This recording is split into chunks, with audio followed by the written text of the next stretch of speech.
নমস্কার সবাইকে। আমি যে ভিডিওগুলো করি তো এতদিনে মোটামুটি তো যারা আমার ভিডিও ফলো করেন, দেখেন বা দেখে নিয়েছেন,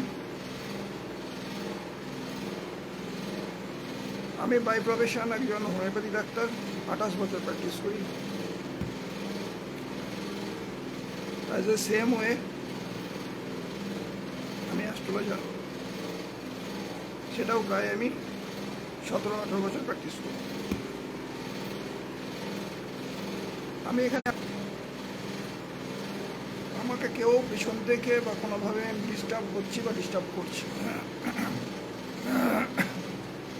যখনই আমি লাইভ করতে আসি দেখা যায় এরকম ডিসকানেকশান হয়।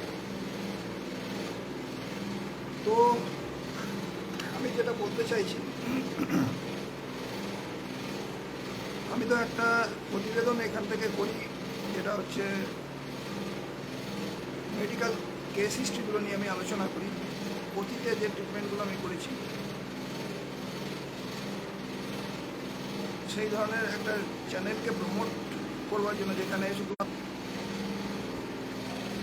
আচ্ছা মাঝে মাঝে ইন্টারাপ্ট হয়ে যাচ্ছে, মেডিকেল ট্রিটমেন্টগুলোই আমি এখানে আলোচনা করি।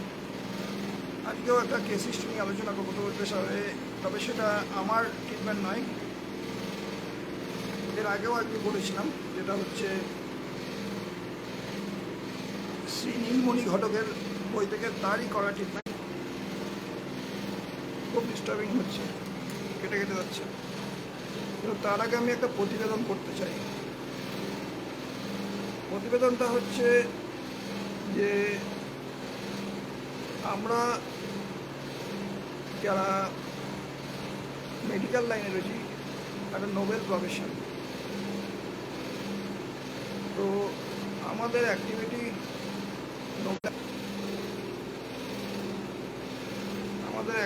নোবেল অ্যাক্টিভিটি হওয়া উচিত as a doctor. And we are the human doctor, not veterinary. পশু চিকিৎসক কিন্তু আমরা নই।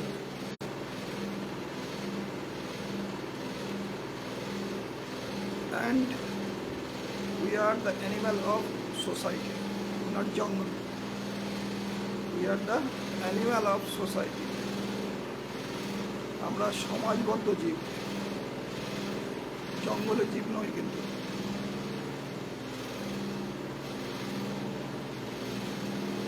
And as we are a social animal, we have to maintain our social activity in our parameter, stay in our parameter. একজন মানুষ তার ব্যক্তিগত জীবনে তার বিছানায় ন্যাকেট হতেই পারে, কিন্তু যখন সোসাইটিতে বা সোশ্যাল কোনো ডিভাইসে এসে যেখান থেকে অনেকে দিচ্ছে, সেখানে যদি সে ন্যাকেট হয়, তখন কিন্তু তার গ্রহণযোগ্যতা থাকে না।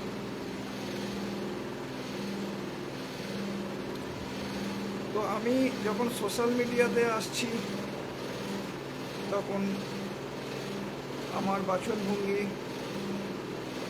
অবশ্যই ঠিক থাকা উচিত।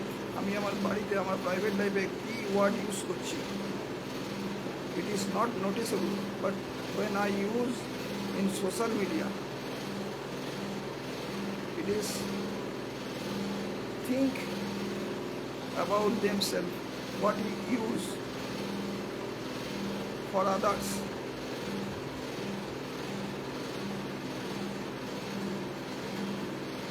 And I want to message them, if anyone have, then in opposite side who use that word half,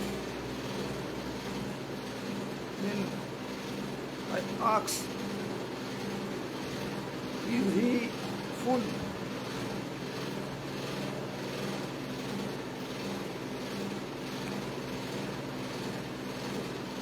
Some other word is attached with half. I am not mention. I want to not mention here because I am a social animal.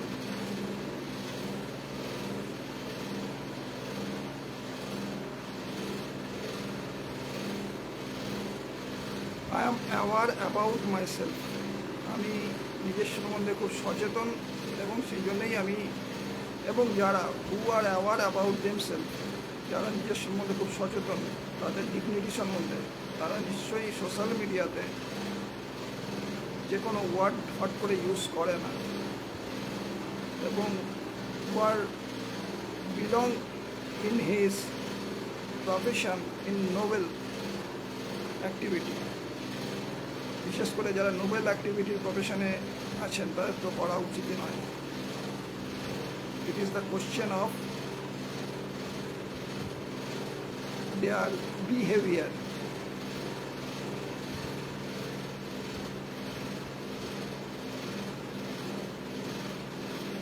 If anyone have been a skillful person in his profession, but as a man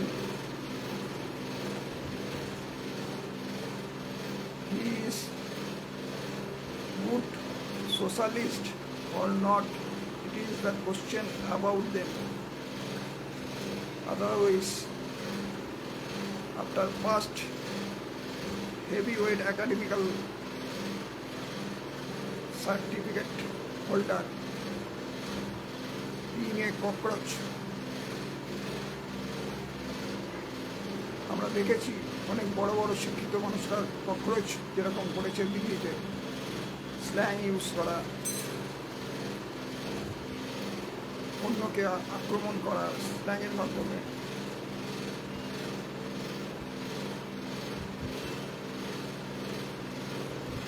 একজন ভেতর থেকে শিক্ষিত মানুষ social মিডিয়ায় অন্তত সেটা করবে না আমার মনে হয়। প্রাইভেট লাইফে প্রত্যেকটা মানুষের প্রাইভেট লাইফ আছে। প্রাইভেট লাইফে অনেকেই বা অনেকে না প্রত্যেকেই তো তার বেডে ন্যাকেট হতেই পারে পার্টিকুলার দিনে পার্টিকুলার সময়ে, বা তার টয়লেটে ন্যাকেট হতে পারে, কিন্তু নিশ্চয়ই তারা সোশ্যাল মিডিয়া বা ওপেন জায়গাতে ন্যাকেট হয়ে ঘোরে না। আর যদি করে তাদেরকে কী বলে আপনারা নিজেরাই বলবেন, আমি বলবো না। As the same way, every responsible person, every noble professional person have a response about her speech or about his speech. Maybe anyone are half, but in opposite side who use that word, is he fool?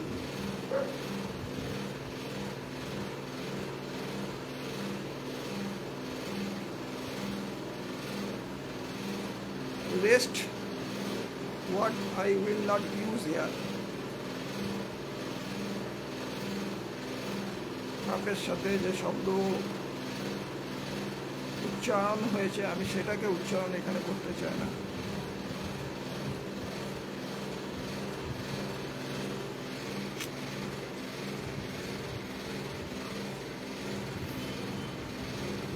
I respect those people who in their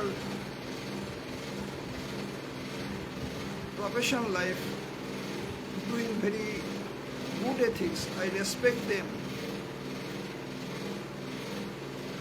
যারা তার ব্যক্তিগত কাজে বা professional কাজে খুব সত্যিকারের কাজের মতো কাজ করে এবং কাজকে মূল্য দেয়, আমি তাদেরকে অবশ্যই সম্মান করি। ফাঁকি দিয়ে নয়, চালাকি করে নয়, প্রতারিত করে নয়।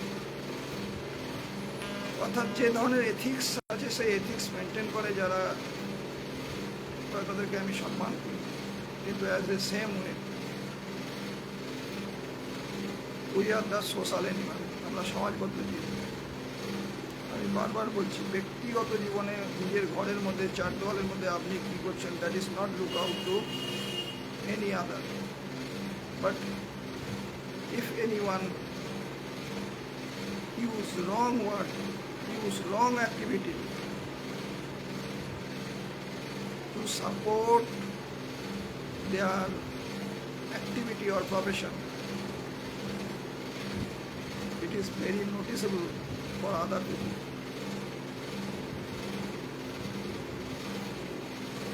এটা অন্য মানুষের জন্য তখন কিন্তু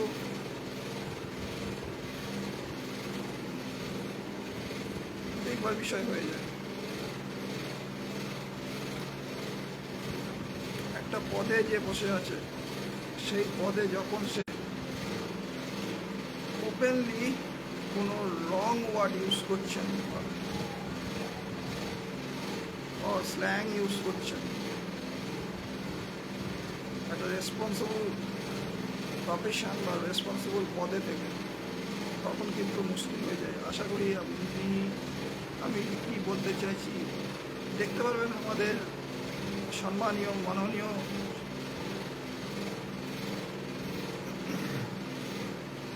মোদিজি কীভাবে কথা বলেন বা মোদিজি কীভাবে আচরণ করেন। প্রত্যেকে তার ব্যক্তিগত জীবনে চার দেওয়ালের মধ্যে কী করছেন না করছেন সেটা দেখতে যায় না, তবে যারা খুব গভীরভাবে চেনে তারা সেটা তো বলছে, কিন্তু ইন জেনারেল তাকে দেখতে যায় না। কিন্তু তিনি যখন মঞ্চে বক্তৃতা দেন, রাজনৈতিক আক্রমণ করেন রাজনৈতিক মনে, কিন্তু ব্যক্তিগতভাবে কারোর ব্যাপারে কুরুচিপূর্ণ আক্রমণ কিন্তু তিনি করেন না, যার জন্যই তিনি আজকেও সবার মনে মণিকোটায় চান্স পেয়েছেন, মণিকোটার মধ্যে সুযোগ হয়ে গেছে তার।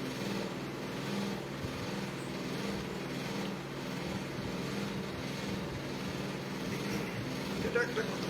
দ্বিতীয় কথা, কোনো কিছুকে এস্টাবলিশ করতে গিয়ে, তার সত্যতা বা সঠিকতাকে এস্টাবলিশ করতে গিয়ে যদি আমি এমন কিছু অ্যাক্টিভিটি বা এমন কিছু আচরণ বা এমন কিছু শব্দ ইউজ করি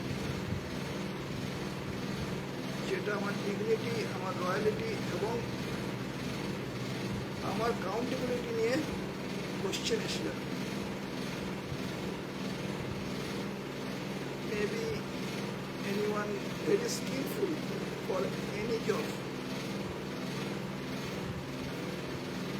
but skillness is not all as a human quality. স্কিলটা তখনই কাজে লাগবে যদি মাত্র বিশেষ করে সেই স্কিলটা কোনো যন্ত্রের সঙ্গে যুক্ত কোনো কাজের মধ্যে থাকে। যেমন কোনো ইঞ্জিনিয়ার যখন একটা মেশিন বদলাচ্ছে তখন তার কিন্তু কোনো প্রাণ নেই, সেটা তবুও অনেকটা গ্রহণযোগ্য হয়ে যায়, কিন্তু সেই যন্ত্রটাও তো কেউ না কেউ সারাতে লেগেছে।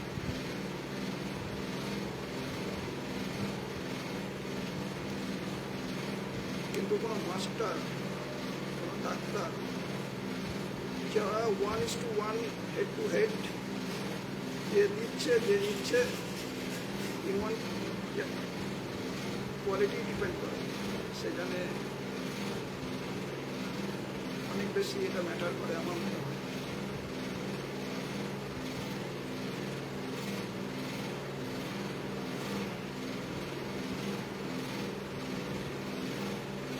একমাত্র একটা যোদ্ধা সাধারণত অ্যাটাকিং মুডে থাকতে পারে। A warrior can attack in mood always, but I think a doctor, a teacher is not like that. সেরকম হওয়া উচিত না আমাকে দেখতে।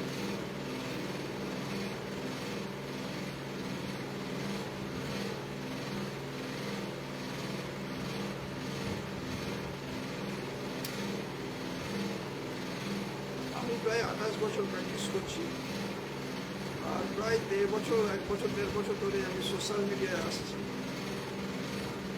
আমার অনেক অ্যাস্ট্রোলজিক্যাল ভিডিও আছে, মেডিকেল ভিডিও আছে, আশা করি আপনারা দেখবেন সেগুলোতে যে আমি কোনো এরকম টাইপের ওয়ার্ড ইউজ করেছি যা মানুষকে হার্ট করে বা আমার ডিগনিটি নিয়ে প্রশ্ন চিহ্ন, কাউন্টেবিলিটি নিয়ে প্রশ্ন চিহ্ন আসে। যে আমি ঠিক বলছি না ভুল বলছি, আমি কোনো রং ওয়ার্ড ইউজ করছি না।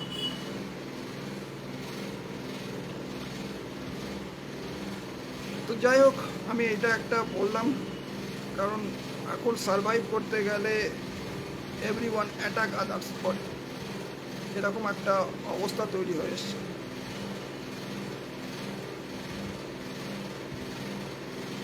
ইন এভরি প্রফেশন, প্রত্যেকটা প্রফেশনেই অন্যকে অ্যাটাক করে, অন্যকে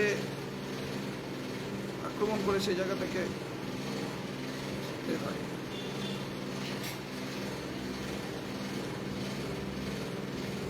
তো আমি একটা কথা বলবো, আমাদের প্রফেশনে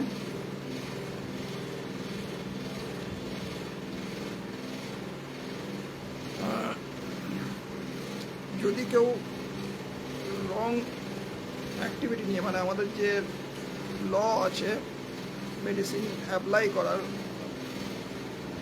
অ্যাকর্ডিং টু হ্যানিম্যান থিওরি, কটা মেডিসিন দিতে হবে, কতগুলো ডোজ দিতে হবে, কোন মেডিসিন দিতে হবে, পেশেন্টের কন্ডিশন কী আছে, এইগুলো ডিপেন্ড করে সিমটম কী আসছে। সেক্ষেত্রে আজকের দিনে অনেকেই সেটা মেনটেন করে না বা করছে না, ছলচাতুরির আশ্রয় নিচ্ছে।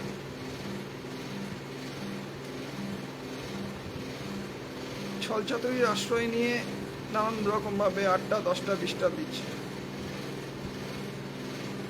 কিন্তু কেউ কি সেটা নিয়ে চেঁচামেচি করলে পরে সেটা থেমে যাবে? চেঁচামেচি করা, এটা সোশ্যাল মিডিয়ায় এমন একটা অবস্থা দিয়ে এসছে, নিজের দিকে অন্যদেরকে আকর্ষণ করার একটা উপায় মাত্র হয়ে গেছে। আমি রোজ ভিডিও কিন্তু করি না, কিন্তু এই যে মনে হলো এটা আবার আমি আগের দিনকে করেছি, তারপরেও আবার করবার জন্য এটা আমি বললাম। আমি বারবার বলেছি আমি অ্যাস্ট্রোলজারও, তো আমার ওরম টাইপের কোনো ইন্টেন্ট নেই অ্যাডভার্টাইজ করার। আমি অনেকবার প্রতিটা ভিডিওতেই বলি, কারণ আমি অ্যাডভার্টাইজে বিশ্বাস করি না, কারণ আমি অ্যাস্ট্রোলজিও প্র্যাকটিস করি 18 বছর ধরে। কেন বিশ্বাস করি না? কারণ একজন প্রকৃত অ্যাস্ট্রোলজার জানে কখন তার কী হবে না হবে। যারা জানে না, পাগলের মতো তারা অ্যাডভার্টাইজ করেন, নানান উপায়ে অ্যাডভার্টাইজটা করেন, নানান রকম সায়েন্টিফিক মেন্টালিটি অ্যাসেস করে অ্যাডভার্টাইজ করে।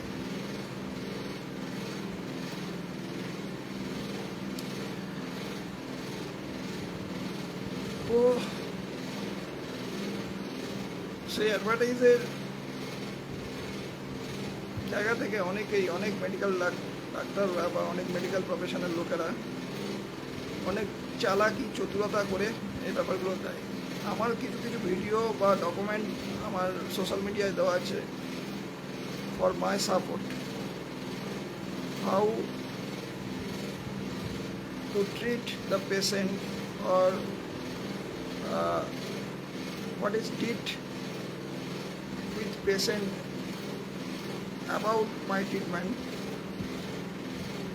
তো আমি কী ধরনের চিকিৎসা করেছি বা কী ধরনের ব্যাপার এগুলো কিন্তু আছে, but I am not responsible to prove my self. আমি দায়বদ্ধ নয় কিন্তু কারোর কাছে নিজেকে সেটা প্রমাণ করার। But if it is challenged by others body, I have more evidence. Everything I have prove myself that every video what I sent in social media, every document what I sent in social media is fully true and I can prove it. আমি সেটাকে প্রমাণ করতে পারবো। If it is challenged, but in naturally I have no responsible to prove myself. আমার কোনো দায়বদ্ধতা নেই অন্যকে প্রমাণ করার। সেই জন্য আমি এখানে সেগুলোকে প্রমাণ করতে চাইছি না। আমি একটা ট্রিটমেন্ট করেছিলাম এর আগে, যার বাচ্চা হতো না, সেই সময় এসেছিলো বেশ কিছু পেশেন্ট, 3-4টে পেশেন্টের ক্ষেত্রেই আমার সাকসেস এসেছিলো। তার মধ্যে একজনের ভিডিও করে আমি সেটা সোশ্যাল মিডিয়ায় দিয়েছিলাম বছর 2 আগে। সেটা হয়তো এখনও ঘোরে সোশ্যাল মিডিয়াতে, যেখানে তার 3-4 বছর ধরে তার ওয়াইফের বাচ্চা আসতো না, আমার কাছে ট্রিটমেন্ট হওয়ার পরে এসেছিল। তারই এটা আছে এবং তার প্রমাণ কিন্তু আমার কাছে আছে। if anyone challenge me, then I can prove it.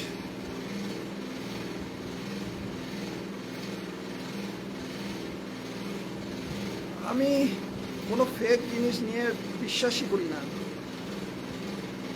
তাতে আমার যদি পেশেন্ট নাও হয়, তাতে না হবে। আর আমার দেখাবার প্রয়োজন নেই, আমি দেখনদারিতে বিশ্বাস করি না।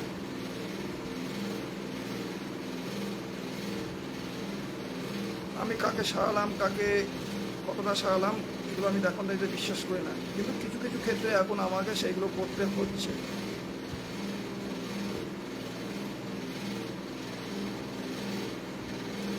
ইট is not good feeling to me. এটা আমার জন্য খুব ভালো একটা অনুভূতি দেয় তা কিন্তু নয়, কিন্তু তবুও আমাকে করতে হচ্ছে।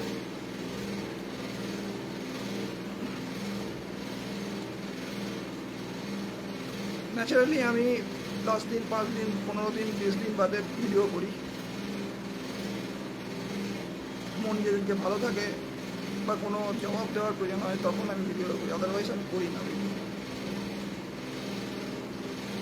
তো যাই হোক, এটুকু বলার ছিল।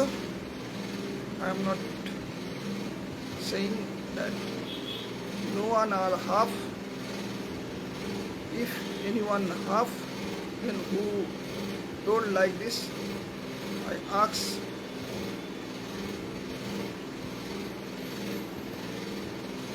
is he full?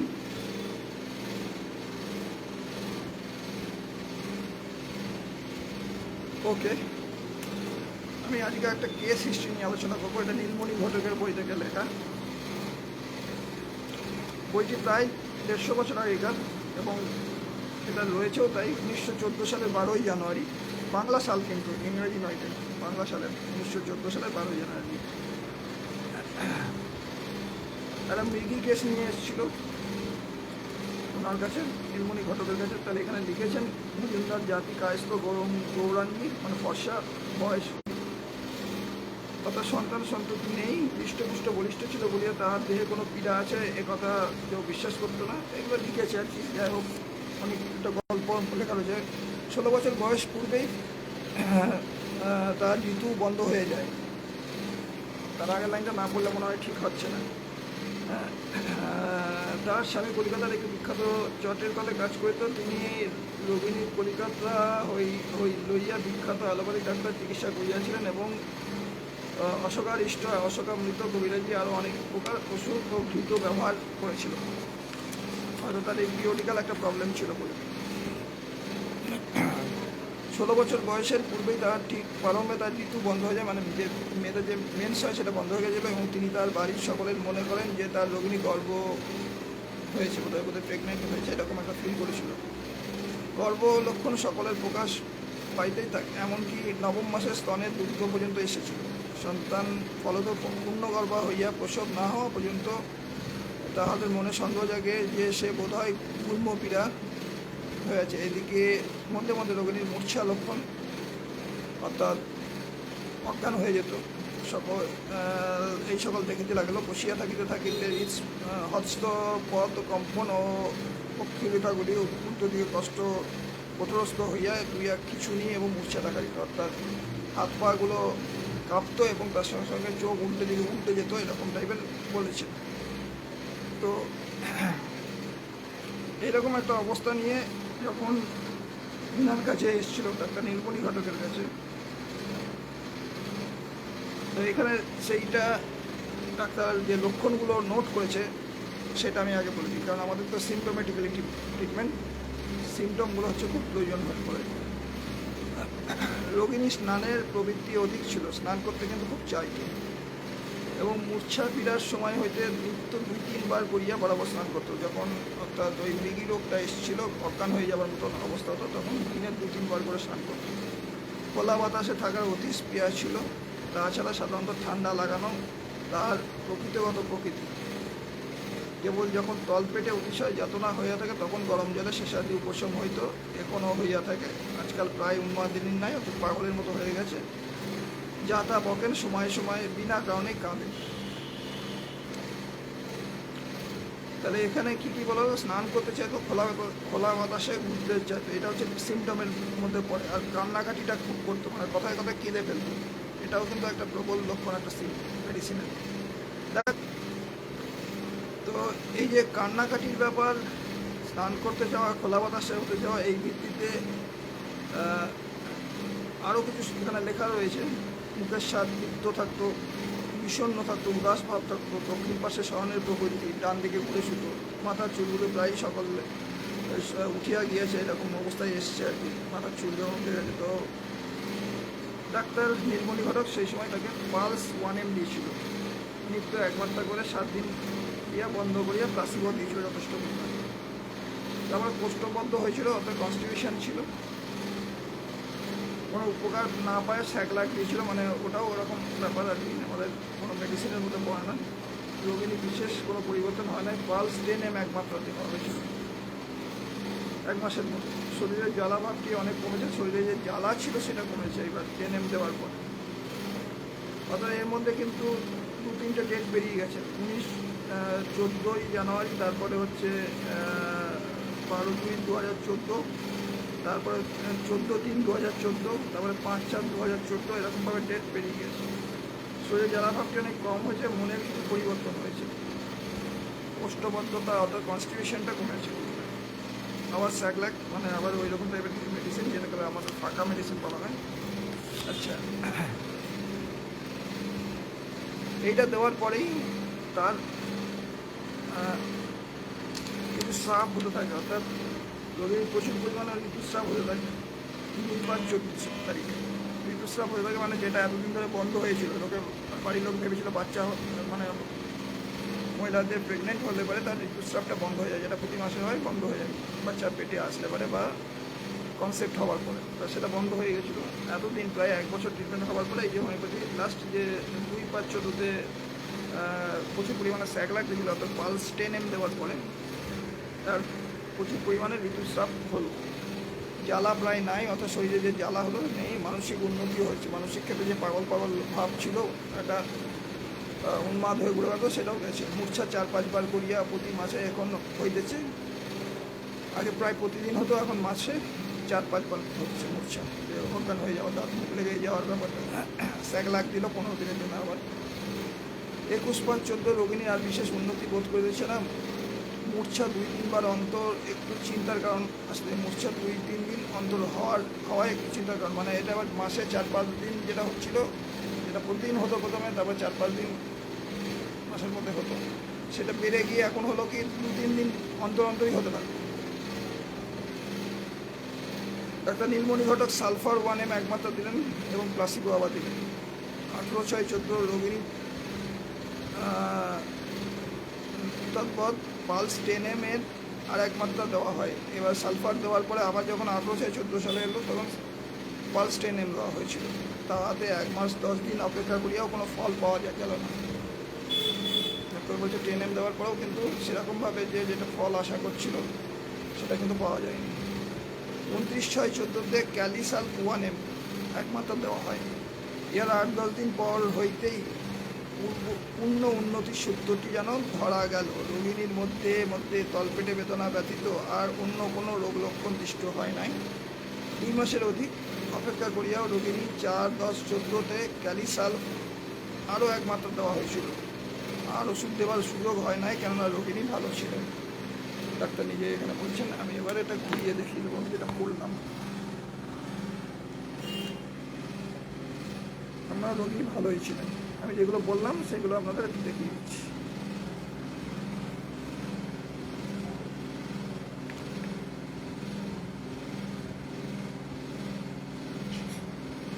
আর আমি যে বইটা থেকে পড়লাম সেই বইটা অনেক পুরনো বই।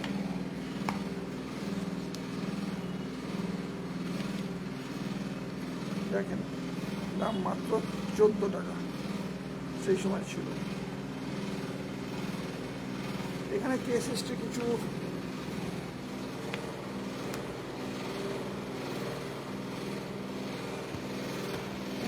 পুরনো কেস হিস্ট্রি আছে, যেগুলো আমি প্রথম দিকে পড়তাম আমার প্র্যাকটিস লাইফের প্রথম দিকে। এখন সেইগুলোই আপনাদের কাছে তুলে ধরি। আমার নিজের কেস হিস্ট্রিও আছে, তার সঙ্গে সঙ্গে একটা করে এই যে এনার বইয়ের পুরোনো কেস হিস্ট্রি, এই বইটাই হচ্ছে কেস হিস্ট্রি বই। তো পুরোনো চিকিৎসা বই, তো এর মধ্যে অনেক কেস হিস্ট্রি আছে, সেগুলো তুলে ধরি আমাদের কাছে। তো এই হচ্ছে ব্যাপার। গুড নাইট, ভালো থাকবেন সবাই।